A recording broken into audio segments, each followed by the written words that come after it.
Hello student, आप सभी कैसे हैं? आशा करते हैं आप सभी बहुत अच्छे होंगे।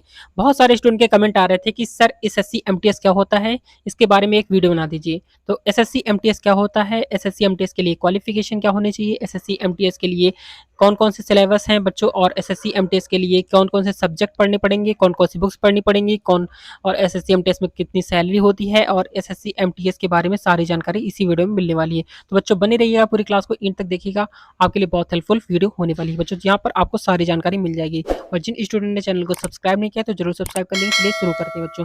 देखते हैं बच्चों यहाँ पर एसएससी एमटीएस के बारे में सारी जानकारी मिलने वाली है। यहाँ पर बच्चों एसएससी एमटीएस का फुल फॉर्म क्या होता है बच्चों, देखेंगे कि एसएससी एमटीएस का फुल फॉर्म क्या होता है बच्चों। यहाँ पर सारी जानकारी मिल जाएगी।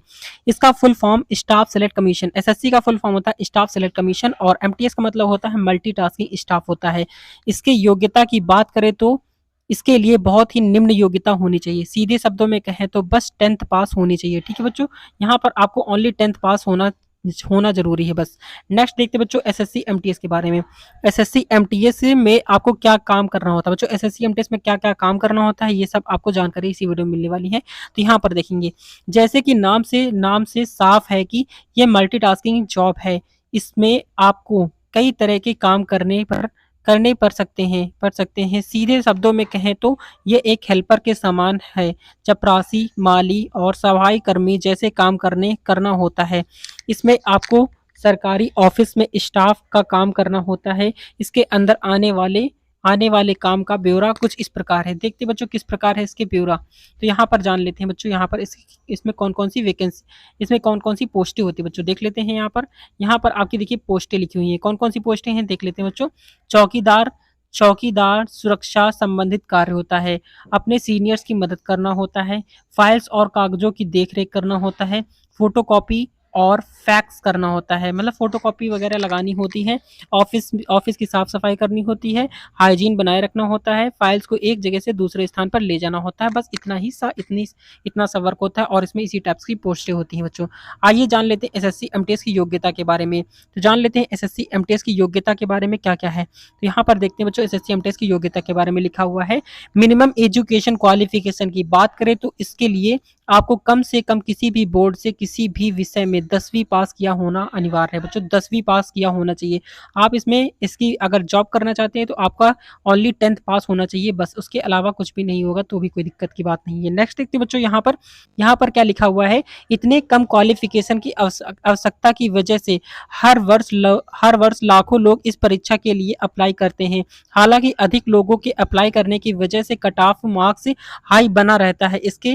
इसके सवाल बेसिक लेवल के होते हैं बच्चों। ये ज़्यादा जो इसका एग्जाम होता है ज़्यादा हाई लेवल का नहीं होता है, बेसिक लेवल का ही होता है। तो इसका एग्जाम अगर आप फॉर्म फिलअप करेंगे तो अच्छी तैयारी करेंगे तो आपका क्लियर जरूर हो जाएगा।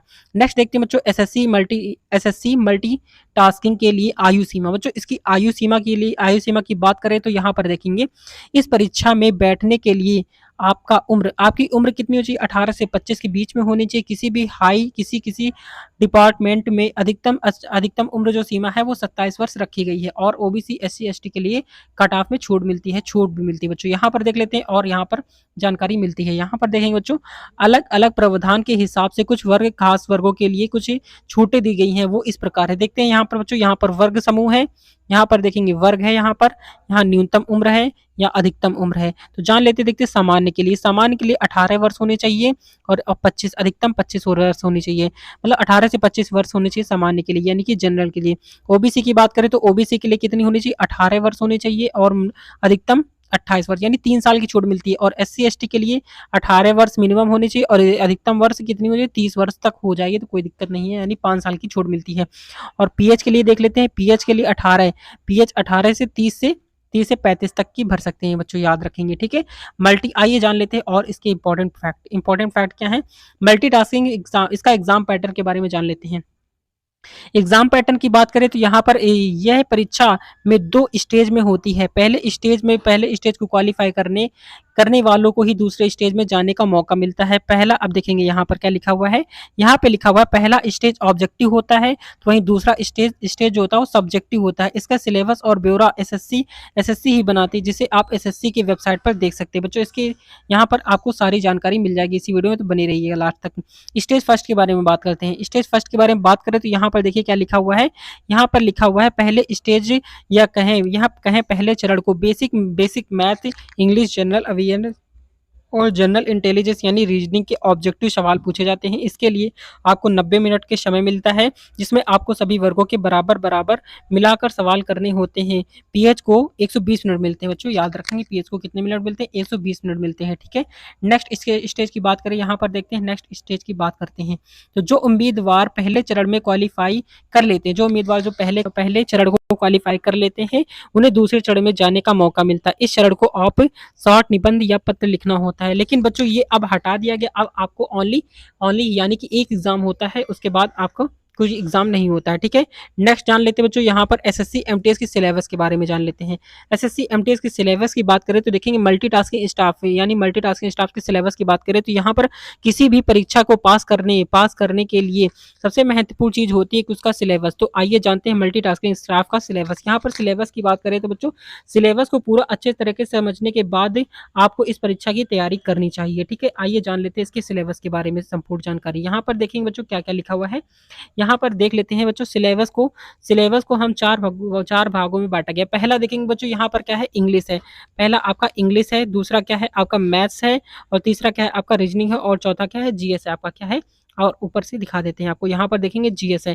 ठीक है, यहाँ पर सिलेबस की बात करें तो यहाँ पर देखेंगे 4 सब्जेक्ट होते हैं आपके। कौन कौन से, पहला इंग्लिश होता है, दूसरा होता है मैथ्स होता है, तीसरा रीजनिंग होता है, और जीएस होता है। और पहले सिलेबस देखेंगे इसके सिलेबस में कौन कौन से एग्जाम में पूछे जाते हैं। इंग्लिश में आपका देखिए क्या क्या पूछा जाता है। इंग्लिश में सिनोनिम्स पूछा जाता है, एंटोनिम्स पूछा जाता है, और क्या पूछा जाता है, सेंटेंस पूछे जाते हैं, इंप्रूव वोकैबुलरी आती है, एंड अदर बेसिक्स एग्जाम में क्वेश्चन पूछे जाते हैं। ठीक है, मैथ्स में बात करें, मैथ्स की बात करें तो यहाँ पर परसेंटेज से पूछे जाते हैं क्वेश्चन, सीआईएसआई से पूछे जाते हैं, रेशियो से पूछे जाते हैं, प्रॉफिट लॉस से पूछे जाते हैं, नंबर सिस्टम से पूछे जाते हैं, और डेसिमल से और ईटीसी यानी और अन्य जगह से पूछे जाते हैं। बच्चों इस टाइप के आपके क्वेश्चन पूछे जाते हैं। आइए बात कर लेते हैं रीजनिंग की। तो रीजनिंग में देखेंगे कौन कौन से क्वेश्चन पूछे जाते हैं। तो बेसिक रीजनिंग पूछी जाती है, क्वेश्चन से पजल्स के क्वेश्चन आते हैं, एज रिलैक्सेशन आता है, फाइंड नेक्स्ट आता है, और यहाँ पर डाइस के आते हैं, क्लासिफिकेशन के आते हैं। बच्चों यहाँ पर इस टाइप के क्वेश्चन रीजनिंग के पूछे जाते हैं। आइए बात कर लेते हैं जीएस के बारे में। जीएस में आपकी करंट अफेयर पूछी जाती है, जनरल नॉलेज पूछी जाती है, basic information, science and others पूछे जाते हैं। बच्चों यहाँ पर इतने सिलेबस में आपको पूछा जाता है। जब आप यहाँ पर ये सारी चीजें आपको पूछी जाती है। यहाँ पर देख लेते हैं क्या लिखा हुआ है। यहाँ पर जब आप सिलेबस जान चुके हैं तो आप इनकी तैयारी शुरू कर सकते हैं। आइए अब आपको बताते हैं कि इसकी तैयारी में किन किन किताबों की आवश्यकता होती है। तो ये किताबें मल्टीटास्किंग स्टाफ में मदद करेंगी। इसके प्रयोग से आप अपने मेहनत के दम पर क्वालिफाई इस एग्जाम को क्लियर कर सकते हैं। आइए जान लेते हैं। तो पहला आता है रीजनिंग।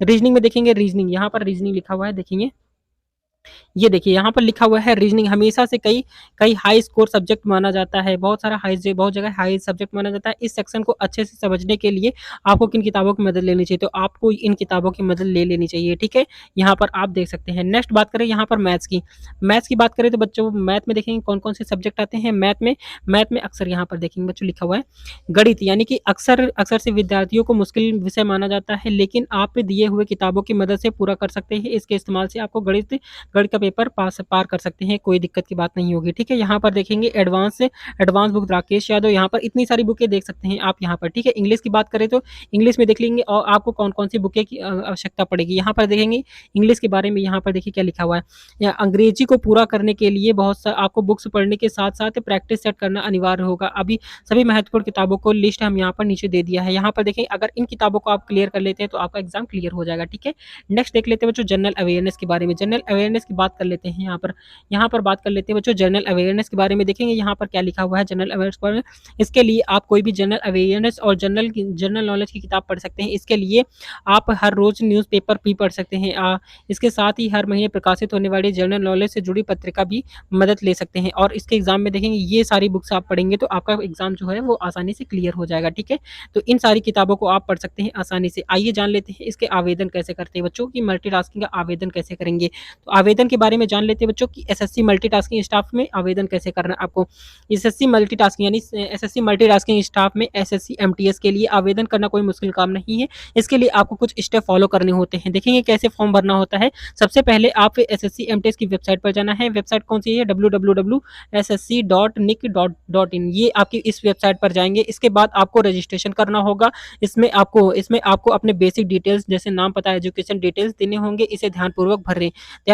इसके बाद आप लॉगिन करें। ऊपर में आप अपन ओपन पोजीशन देख पाएंगे। ओपन पोजीशन इसमें से आपको एमटीएस पे क्लिक करना होगा। एमटीएस पे क्लिक करेंगे, आप अपने सामने एक नया पेज खुलेगा। इसमें आपको सभी पूरी जानकारी पूछेगा और आपको बता देनी है और सारी फॉर्म भर देने हैं।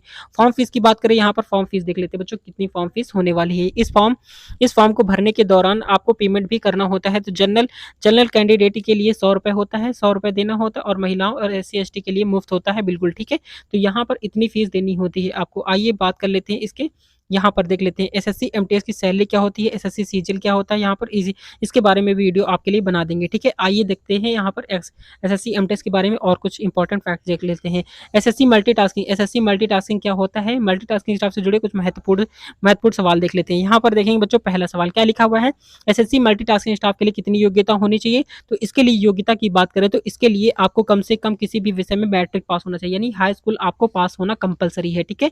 नेक्स्ट देख लेते हैं बच्चों सेकंड पॉइंट देखेंगे हमारा बच्चों का है। तो यहाँ पर लिखा मल्टीटास्किंग की परीक्षा कितने बार दी जा सकती है बच्चों। तो इसकी बात करें तो कितने बार दी जा सकती है, यहाँ पर देखेंगे इसके लिए कोई अलग से प्रावधान नहीं। जब तक आप इसकी उम्र सीमा में रहेंगे तो आप इसके एग्जाम को दे सकते हैं बच्चों, बस इतनी सी बात है, ठीक है। नेक्स्ट देखते हैं बच्चों थर्ड पॉइंट हमारा देखेंगे क्या लिखा हुआ है। तो थर्ड पॉइंट की बात करेंगे, यहाँ पर देखेंगे लिखे एसएससी एमटीएस के एग्जाम कितने चरणों में होते हैं। जैसे कि हमने आपको ऊपर आर्टिकल में विस्तार से बताया है कि ये परीक्षा 2 स्टेज में होती है, ठीक है। अब देख लेते हैं नेक्स्ट पॉइंट हमारा फोर्थ पॉइंट लिखा है। फोर्थ नंबर पॉइंट देखेंगे क्या लिखा है हमारा। तो फोर्थ नंबर जो पॉइंट लिखा है बच्चों हमारा, देखेंगे क्या लिखा हुआ है, एसएससी एमटीएस क्या लिखा है, एमटीएस की परीक्षा कब होती है। तो एमटीएस की परीक्षा यहाँ पर देखेंगे आपको बताते हैं कि कब होती है, कि हर वर्ष एसएससी इसका आयोजन अप्रैल महीने के आसपास करता है। और अधिक जानकारी के लिए आपको एसएससी की वेबसाइट पर जाकर आपको कैलेंडर चेक कर सकते हैं, यहाँ से आपको सारी जानकारी मिल जाएगी, ठीक है। यहाँ पर देखते हैं 5 नंबर पॉइंट हमारे देखेंगे क्या लिखा हुआ है। 5 नंबर पॉइंट हमारे यहाँ पर देखेंगे बच्चों, यहाँ पर हमारा 5 नंबर पॉइंट लिखा हुआ है कि मल्टीटास्किंग से जुड़े अन्य जानकारी कहाँ से ली जा सकती है और इसकी ऑफिशियल वेबसाइट क्या है। तो यहाँ पर ऑफिशियल वेबसाइट की बात करें तो यहाँ पर ये देखिए आपकी ऑफिशियल वेबसाइट है। इस आप अन्य जानकारी के लिए या फॉर्म भरने रिजल्ट चेक करने इसकी ऑफिशियल वेबसाइट यानी कि ssc.nic और .in पे जा सकते हैं, .nic पर जा सकते हैं बच्चों। इस वेबसाइट पर जाएंगे और आपको सारी डिटेल्स में जानकारी मिल जाएगी।